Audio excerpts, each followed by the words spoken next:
اور آپ اس کی مدد نہیں کر سکتے، اور انہیں اپنا دوپہر کا کھانا بھی لا لی، اور بولتی ہے کہ کتنا بھی وقت کیوں نہ ہو وہ آپ سے مل کے جائیں گی۔ وہ سارا دن گزرا، اور دوسرے دن صبح پھر یہ بیوہ قاضی کے دفتر میں موجود تھی۔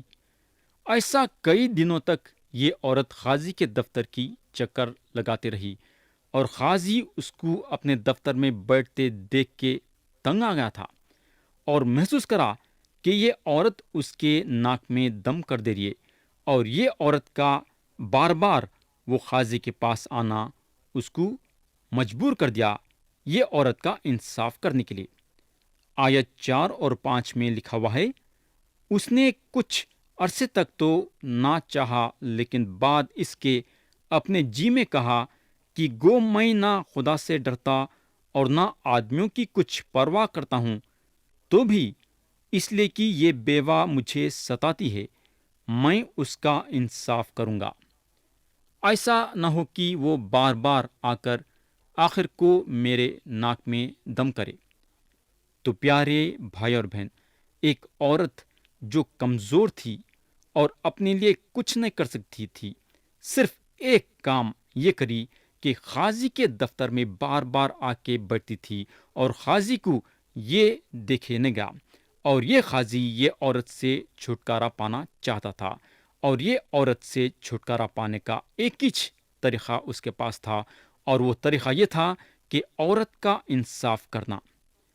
یہ عورت کی سب سے بڑی خوبی یہ تھی کہ یہ عورت بار بار اپنے عرضی کو قاضی کے پاس رکھتی تھی۔ مسیح یہ تمثیل کو لوگوں کے سامنے رکھتے ہوئے آیت 6 اور 7 میں بولتے ہیں، ذرا غور سے سنو کہ یہ بے انصاف قاضی کیا کہتا ہے۔ پس کیا خدا اپنے برگزیدوں کا انصاف نہ کرے گا جو رات دن اس سے فریاد کرتے ہیں، اور کیا وہ ان کے بارے میں دیر کرے گا؟ تو یہاں یسوع مسیح کا بولنے کا مطلب یہ ہے کہ جب آپ دعا میں خدا کے پاس آتے ہیں تو کیا آپ یہ سمجھتے ہیں کیا کہ خدا بے انصاف ہے؟ اگر آپ یہ سوچتے ہیں تو آپ غلط فہمی میں ہیں۔ ہم کو معلوم ہونا چاہیے کہ خدا بے انصاف نہیں ہے۔ تو میرے بھائی، آپ جب دیکھتے ہیں کہ یہ بے انصاف قاضی بار بار اس کے پاس آنے سے اس کا انصاف کرا، تو خدا جو انصاف پرست ہے آپ کے دعا کو نہیں سنیں گا کیا؟ کیا آپ کے دعا کا جواب نہیں دیں گا کیا؟ میری التجا آپ لوگوں سے یہ ہے کہ آپ اپنا ہمت اور حوصلہ قائم رکھو اور خدا کے پاس اپنی عرضی لاؤ۔ انہیں ضرور آپ کے دعا کو بھی سنیں گا اور آپ کے دعا کا بھی جواب دیں گا۔ یہ ہوگا۔ اب ہم کلام کے وہ حصے پہ آئیں گے جہاں مسیح فرسی اور محسوس لینے والے کی تمثیل دیتے ہیں۔ آیت 9 سے 14 پڑھیں گے۔ لکھا ہوا ہے، پھر اس نے بعض لوگوں سے جو اپنے پر بھروسہ رکھتے تھے کہ ہم راز باز ہیں اور باقی آدمیوں کو ناچیز جانتے تھے، یہ تمثیل کہی کہ دو شخص ہیکل میں دعا مانگنے گئے، ایک فرسی دوسرا محصول لینے والا۔ فرسی کھڑا ہو کر اپنے جی میں یوں دعا مانگنے لگا کہ اے خدا، میں تیرا شکر کرتا ہوں کہ باقی آدمیوں کی طرح ظالم، بے انصاف، زناکار یا اس محصول لینے والے کی مانند نہیں ہوں۔ میں ہفتے میں 2 بار روزہ رکھتا اور اپنی ساری آمدنی پر دہیا کی لگاتا ہوں۔ لیکن محصول لینے والے نے دور کھڑے ہو کر اتنا بھی نہ چاہا کہ آسمان کی طرف آنکھ اٹھائے، بلکہ چھاتی پیٹ پیٹ کر کہا کہ اے خدا، مجھ گنہگار پر رحم کر۔ میں تم سے کہتا ہوں کہ یہ شخص دوسرے کی نسبت راز باز ٹھہر کر اپنے گھر گیا، کیونکہ جو کوئی اپنے آپ کو بڑا بنائے گا وہ چھوٹا کیا جائے گا، اور جو اپنے آپ کو چھوٹا بنائے گا وہ بڑا کیا جائے گا۔ پیارے بھائی اور بہن، یہ ایک ایسی تمثیل ہے جس سے آپ اور میں واقف ہیں۔ تو یہاں ہم دیکھتے ہیں کہ 2 لوگ دعا کرنے کے لیے ہیکل میں داخل ہوتے ہیں۔